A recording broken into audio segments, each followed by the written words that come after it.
Sumulat si Annalie Barnett kung paano daw makakakuha ang kanyang ina ng birth certificate.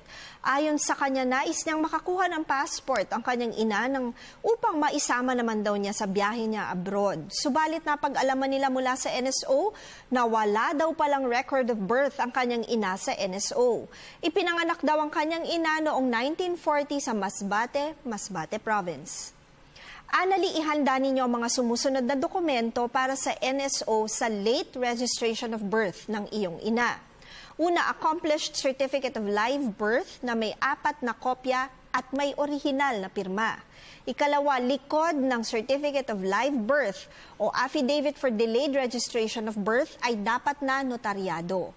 Ikatlo, certificate of no record na inisyu ng civil registrar. Ika-4, negative certification na issued ng NSO. Ika-5, 2 sa mga sumusunod na dokumento na nagpapakita ng pangalan ng bata, pangalan ng kanyang ama at ina. Ito ay ang baptismal certificate, school record, ITR ng kanyang magulang o kanyang ITR, insurance policy, medical records, certificate of live birth ng kanyang mga anak kung meron man at voter certification. Idagdag pa rito ang marriage certificate ng aplikante.